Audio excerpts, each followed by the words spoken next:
Well, this is the Elliptigo. Basically, for me, it's been the return of my spirit of running. 8 years ago, I fell. 8 years ago in March, I fell and hurt myself pretty badly, at which point I stopped running competitively altogether and then eventually stopped running completely. I gained a whole bunch of the weight over the next 5 or 6 years, and then last year I got hooked up with a few running buddies and we started to jog again, and I entered a contest to see who could lose the most weight. It was at that particular time that I got on an elliptical trainer at home called an Octane, and I found it to be a very good way to lose weight under very strict exercise regime that was given to me by Daniel Crumbach.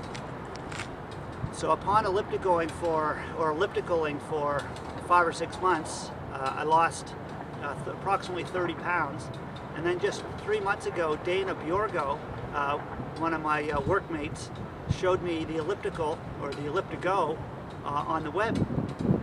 And so when I saw it, I automatically knew that I had to have one of these machines. And then I had the good fortune to find out that Steve Sear and Mike Dion of RMP Athletic Locker, they're the distributors for them in Canada. So we ended up meeting in Austin. I drove it in Austin for the first time and absolutely fell in love with the machine, at which point I bought 2 for the store, Aerobics First. And I've been commuting on it ever since. So for the last 3 weeks, I've commuted 14 of the 21 days, and it averages about 33 kilometers per day from Pearl Harbor to Halifax. And I just find it an amazing experience, an amazing workout. And ironically, in the last couple weeks, I decided to do a couple runs, and my running has returned a little bit as well. So I hope this is a means to an end, in the sense that I will be able to run again, because most of my training is going to be done on the elliptical, and then I'm going to have to do 1 or 2 other runs a week, a speed workout run and a tempo run, because my base is so good with the amount of kilometers I can put on with this thing, without the repercussions of logging long running miles. So for me, it's been just a tremendous experience. It's absolutely fun, and just the comments are unbelievable. Everybody's interested in one.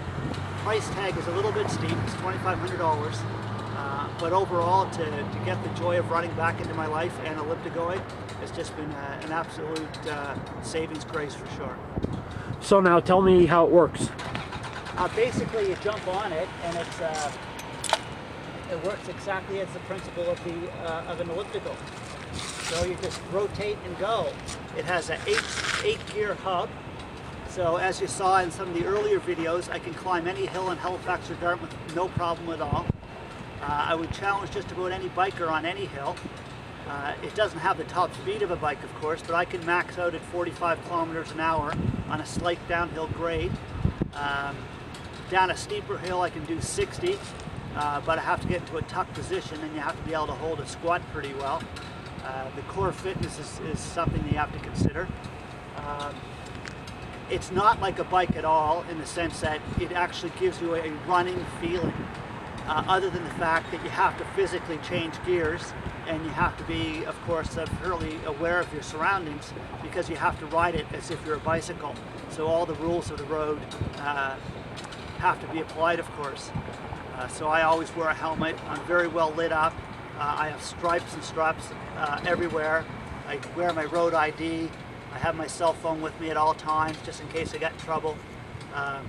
But generally, it's just been it's been an exercise. It's been an awesome exercise opportunity for sure.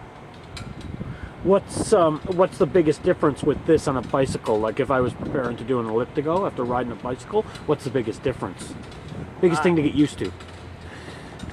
The biggest thing to get used to is simply that you're standing up all the time. You don't have the opportunity to sit down because there's obviously no seat. And so you just don't really get a break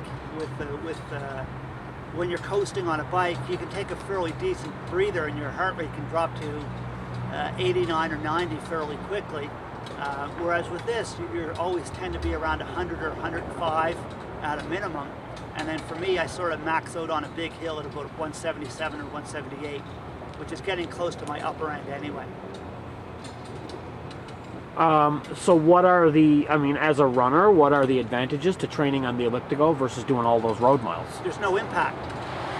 You know, I was doing, the other day, I did a 16.5 kilometer elliptigo ride. Then I did a 11K run, and then I did a 20K elliptical run home. So that was 2 hours and 50 minutes worth of activity.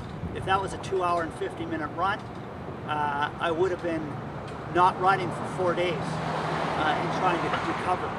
I was able to elliptigo the next morning, 25 kilometers with no repercussions.